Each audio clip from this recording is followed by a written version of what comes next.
Good day to everyone.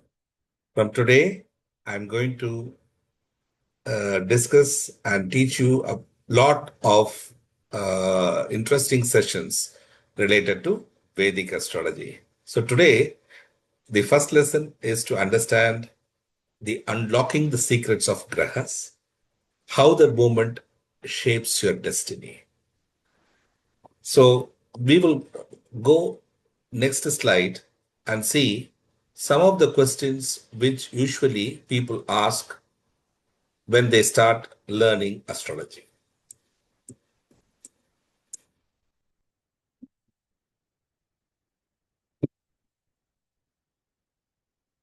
So, the very first question usually everybody will ask when they start learning astrology is, in my horoscope, there are 12 Rashi signs. Why there are 12 signs? Second question usually they ask, what is the meaning of grahas? What is the meaning of grahas in the horoscope? What is the meaning of ascendant or lagna in a horoscope? Do grahas really move or is it fixed? What is the definition of fate? Is it determined from our horoscope? The grahas inside my horoscope move through rashis or signs. How the rashis are created? Who had created them? Do retrograde planets also having movement? Why Rahu and Ketu called as nodes, though not having any physical body, considered as navagrahas? What is the meaning of true node or mean nodes? How can we call these navagrahas? Can I call them a sun, moon, Mars, etc.? Is it a right way?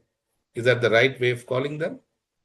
What is the link between grahas and karmas in human life? Grahas also will have desires. Why Jyotish or astrologers are required to read a chart?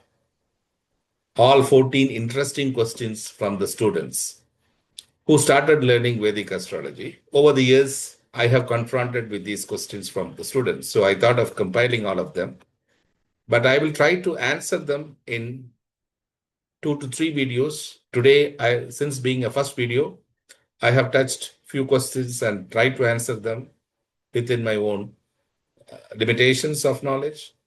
So find the next slide, the questions and answers from our side. So I have touched the first question 4 and question 8. Do planets really move? Do the retrograde planets also move? These are the questions. The answer is yes, planets usually have movement, and usually these planets also can move very fast, quickly, both when retrograde motion or direct motion. So both the motions, primarily, the answer is whether it is a direct motion of the planet or retrograde, both having movements. Movement meaning there are some speed associated with the movement of these planets. And what is the basic fundamental of the speed which is associated with the planets is depending on the angular distance from the sun. So movement normally depends on the angle from the sun. So that determines the speed. So in the system of if you have seen the galaxy system, when you have studied physics, the exterior planets cause retrogression for planets such as Jupiter, Saturn, and Mars. These are all called as outer planets. They slow down at 120 degree from the sun. And opposite makes it very fast. So opposite is very painful than the trines. So when a planet is opposite to the sun, it moves at a higher speed. So because of the higher speed, it radiates the strongest energy and it can cause a lot of pain. So when a planet is opposite to the sun, you should understand that the planet is running very fast and it can cause more pain in the horoscope as well. So planets which are trikona, which means 120 degree from the sun, it slows down and becomes stationary. So the 120 degree position, trikona, is not pushing each other, whereas the opposite of the sun is causing a lot of movement, which also associate hence with pain. Whereas The Trikona position, they are working in harmony to each other. Hence, it's called as a Trikona Drishti, which is very auspicious because they are working in harmony. So when the planets are working in harmony, they can able to share and execute the work easily. So this is the advantage of working in harmony. So, and the next question is about the Rahu and Ketu, that though Rahu and Ketu don't have physical body, but since though they don't have the physical body, we have considered them as Navagrahas. Why? Yes, the answer is yes, we agree that the Rahu and Ketu don't have any physical body, neither they have visible light. Because you must have seen the nakshatras which are in the sky, they also have a very light amount of light, which is you can see them emitting on the sky.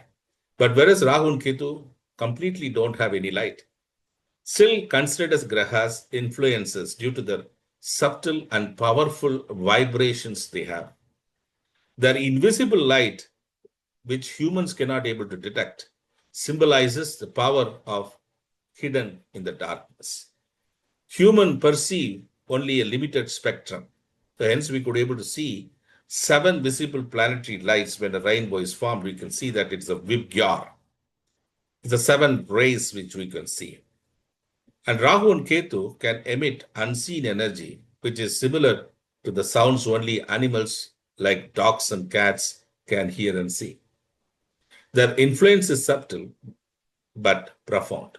Hence, Rahu and Ketu is also considered as the planet, meaning intelligence. So this intelligence is essential because even in the darkness, somebody should be able to watch and understand what is going on, which humans cannot able to understand. Hence, they are also being qualified as a Navagraha. Humans, for example, as I given as in one small example about the sound, so that the curiosity of our lessons can increase. The humans can hear in the frequency range of approximately 20 hertz to 20,000 hertz. In contrast, the dogs have a much wider range, a hearing range, typically from 40 hertz to up to 60,000 hertz, meaning they can hear both lower and much higher frequencies than the humans can hear. Dogs are especially sensitive to highly pitched sounds between 3,000 to 12,000 hertz, where their hearing is far more accurate than the humans. They can detect these sounds at much lower volumes, between 5 decibel and 15 decibels, which are too quiet for human ears.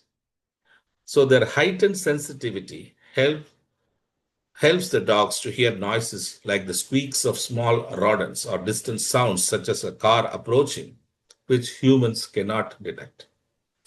Additionally, dogs have anatomical advantages such as a funnel-shaped outer ears and the more sensory cells, enabling them to pick up quieter sounds from farther away and distinguish between very close frequencies better than humans.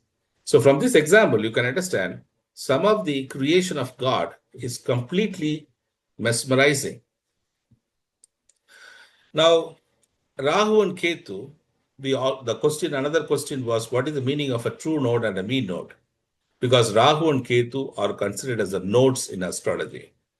So Rahu and Ketu operate in unknown, invisible realms. Ketu represents the unknown world of complete darkness. Rahu is linked to the spirit world, dead spirits, for example. They are not physically seen by any human eye, but still, we all believe that there are some mysterious things happening around us. Nodes move in a snake-like oscillating pattern, which is basically forward and backward motion, like an oscillating pattern wave. So the true node refers to the actual head position, like a cobra's skin flap, whereas the mean node is an average path of the movement, the oscillation, basically, the average path of the oscillation. So whenever an oscillation happens, the mean node is basically a calculation which talks about the average of that. So then we going to talk about what is the definition for graha. What is the meaning of graha in a horoscope? So any planets, when stationary, the said planet is called as nakshatras, as nakshatras are also fixed in the sky.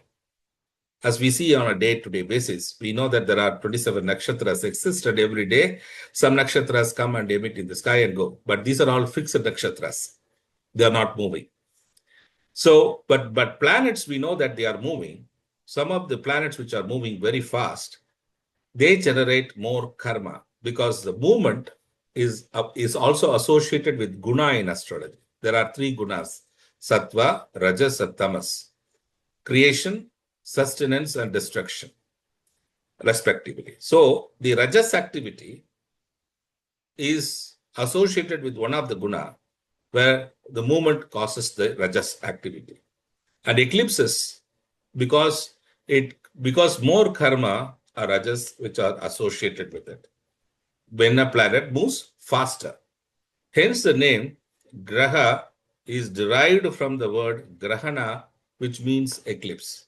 So during the course of the time, people started calling that particular planet as grahana, grahana, grahana, and over the time it becomes graha. So the entire definition of a graha and grahana both are same basically. So whenever there is a graha in a horoscope, which is again moving, you should know that these are all causing eclipse for you to complete certain amount of karma associated in your life. That karmas is coming from the usually from the past and as well as whatever you want to contribute in the future. So we have to understand that over the time when we have started learning the astrology, we'll understand that quite easily what is this past and the new karma which we are going to associate with in this life. So now the question for this video, every video I'm going to ask questions so that I want to understand whether you really have understood our videos. So today's question after this video, for all the subscribers and visitors, please try to subscribe our channel so that some of the videos could be exclusive in future, which can come only to the subscribers. Please associate sincerely. I request you all of you to subscribe our channel and watch. And the question for today after this video would be, what is the meaning of graha? Why Rahu and Ketu, though not having physical body, considered as graha by rishis and included them in the Navagraha system? Planets opposite to the sun, is it good or bad? The planets which are trines to the sun, is it good or bad? Grahas move through rasis or nakshatras. Think and reply, because this lesson I have not taken it. It is going to be taken next. But I want you to understand what kind of answer you want to give. What do you think about grahas? So is it moving? So you have seen the horoscope, right? There are 12 Rashi, some 12 boxes are there in your horoscope. We all knew that, right? But I want to understand whether the grahas are moving through these Rashis or is it moving through nakshatras? What do you feel? So please try to answer that. With this, I am going to end this session and the next video will be following soon.